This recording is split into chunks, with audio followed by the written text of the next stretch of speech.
Sebagai konsultan, aku berkewajiban memberimu semua yang bisa aku berikan. Untuk bantuanmu, jadi kamu pulang dengan selamat kali ini. Jangan berlarian lagi. Tetap tabah dan bekerja keras di Jakarta.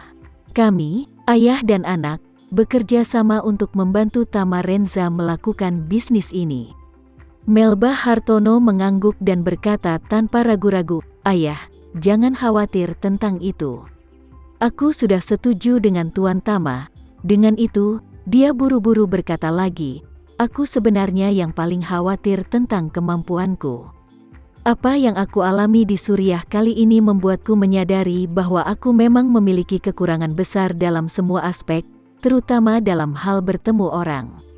Aku sedikit terlalu optimis, jadi aku khawatir tidak kompeten." Tamarenza berkata saat ini, "Nona Erik, jangan khawatir tentang masalah ini. Kami melakukan bisnis yang serius.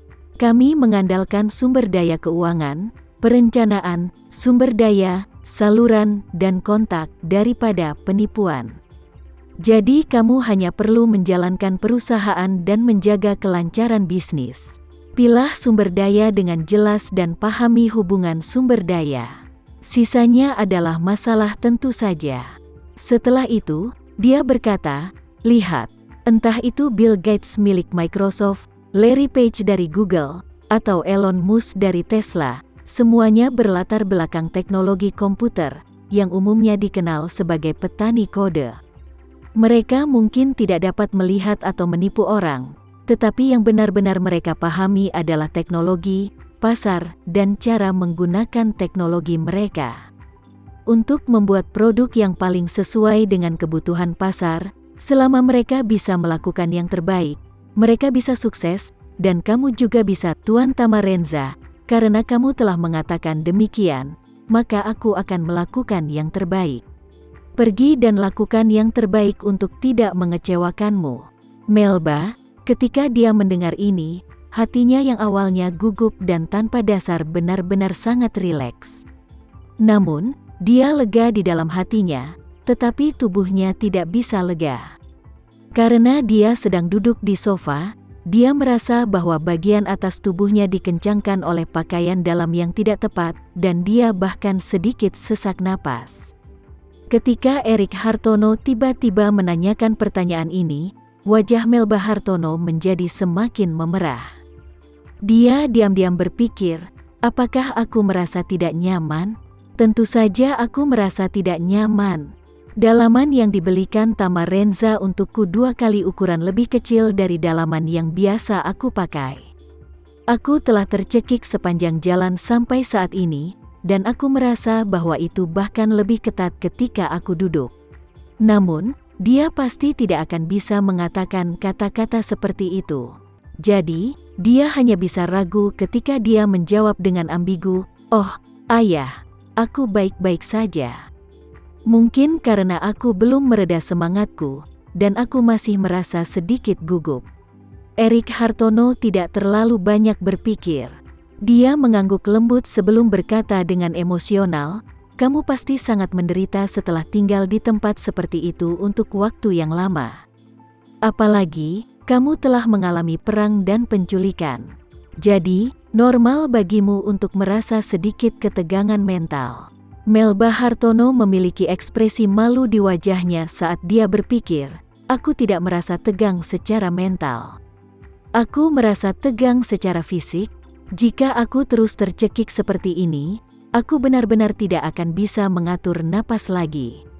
Pada saat ini, Erik Hartono, yang berada di sampingnya, memandang Tamarenza sebelum dia memohon, "Tamarenza, bisakah kamu menunda masalah bisnis pengiriman laut selama 2 hari sehingga Melba dapat beristirahat sebentar?" Tamarenza tersenyum sambil berkata, "Tentu saja. Lagi pula kita tidak akan langsung mulai bekerja. Melba Hartono bisa beristirahat dengan baik selama 2 hari ke depan. Aku akan pergi dan mengumpulkan sumber dayaku dulu. Keluarga itu dari Jepang juga berada di Jakarta sekarang, dan dia memiliki hubungan yang cukup baik denganku. Sehubungan dengan bisnis pengiriman laut, Ada banyak proyek di mana kami dapat memiliki kolaborasi yang mendalam satu sama lain. Keluarga Ito Yuhiko, Melba Hartono berkata dengan terkejut, itu adalah keluarga top ranking di Jepang sekarang? Kepala keluarga mereka adalah Ito Yuhiko, kan? Sepertinya ada kekacauan di Tokyo beberapa waktu lalu, dan setelah Ito Yuhiko terluka dan lumpuh, dia memberi posisi sebagai kepala keluarga bagi putrinya, Nanako. Tama Renza tidak menyangka Melba tahu banyak tentang keluarga Ito Yuhiko. Jadi, dia tersenyum ketika dia bertanya, "Oh, kamu juga memperhatikan situasi di Jepang?" Melba Hartono mengangguk sebelum dia berkata dengan serius, "Aku harus memperhatikannya. Bagaimanapun, kita sedang mempelajari ekonomi dan keuangan. Jadi, kita tentu harus mempelajari dan memperhatikan beberapa ekonomi dunia yang relatif teratas. PDB Jepang peringkat ketiga di seluruh dunia, dan basis industrinya relatif kuat. Itulah alasan mengapa aku lebih memperhatikan dinamika bisnis dan ekonomi mereka." Tama Renza angkat bicara, "Selain Nanako, ayahnya, Ito Yuhiko, sudah ada di sini di Jakarta. Aku akan memperkenalkanmu kepada mereka ketika saatnya tiba." Melba Hartono berkata, "Tidak masalah." Erik Hartono melihat waktu sebelum dia berkata, "Ngomong-ngomong, kalian berdua belum makan siang, kan?" Tama Renza mengangguk, "Kami belum repot-repot makan." Erik tertawa ketika dia berkata, "Aku juga belum makan. Aku tidak punya nafsu makan sebelum ini. Tapi sekarang setelah kamu dan Melba kembali dengan selamat, aku tiba-tiba merasa lapar. Mengapa kita tidak pergi keluar untuk makan bersama? Kalau begitu?" Sejak Melba naik pesawat sampai sekarang, dia pada dasarnya tidak makan apa-apa. Jadi, dia juga merasakan rasa lapar saat ini. Karena itu, dia buru-buru berkata, "Aku juga lapar. Ayo cari restoran agar kita bisa makan sambil mengobrol." Tama Renza tentu saja tidak menolak, dan dia tersenyum ketika dia berkata, "Kalau begitu, aku akan mengatur makan siang kita kalau begitu." Erik Hartono berkata, "Bagaimana aku bisa mengizinkanmu mengaturnya? Aku harus membelikanmu makanan ini." Tama Renza tersenyum sambil berkata, "Teman baikku memiliki sebuah restoran, dan makanan di sana rasanya cukup enak. Apalagi, orang yang tidak mengenalnya tidak akan bisa memesan kamar pribadi di sana. Jadi, akan lebih baik bagiku untuk membuat pengaturan. Paman Hartono, kamu bisa mengajakku keluar kapanpun kamu ingin membelikanku makanan. Bagaimanapun, kita semua ada di Jakarta, dan akan sangat nyaman bagi kita untuk bertemu." Ketika Erik Hartono mendengar ini, dia tidak bersikeras lagi, dan dia mengangguk sambil berkata, "Kalau begitu, aku akan melakukan apa yang kamu inginkan." Tama Renza merasa sudah lama sekali tidak ke Grand Mansion, milik Johan.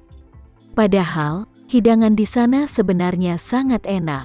Terlebih lagi, kebetulan hari ini adalah hari di mana Erik Hartono akhirnya bertemu kembali dengan Melba. Jadi secara alami harus sedikit lebih megah. Jadi, Tama Renza mengeluarkan ponselnya saat dia memberitahu mereka berdua, "Aku akan menelepon temanku dulu untuk memintanya membantuku membuat beberapa pengaturan." Begitu dia selesai berbicara, dia menelepon Johan. Segera setelah panggilan dibuat, suara Johan terdengar, "Tuan muda, apakah ada perintah untukku?" Tama Renza berkata, "Hahaha, benar Johan. Aku hari ini ingin mengundang seorang teman untuk makan malam di barmu. Jadi aku ingin bertanya tentang siang hari di Grand Mansion. Apakah ada tempat?" Johan berkata tanpa ragu-ragu, "Tuan, kamu bisa datang langsung ke Grand Mansion. The Diamond Box sudah lama tidak menunggu tamu lagi. Itu telah disediakan hanya untukmu. Kamu bisa pergi dan duduk kapan saja." Sekian dulu ya video kali ini, kita lanjutkan lagi videonya di lain waktu. Oh iya, bagaimana menurut kalian? Semoga bisa sedikit menghibur kalian semua. Untuk teman-teman yang baru nonton, jangan lupa subscribe ya, hehehe. Dan kalau teman-teman ada yang ingin gabung langganan bisa langsung gabung saja untuk dapat fitur yang menarik dan sedikit membantu Mimin. Terima kasih banyak sudah menonton, sampai jumpa lagi, bye.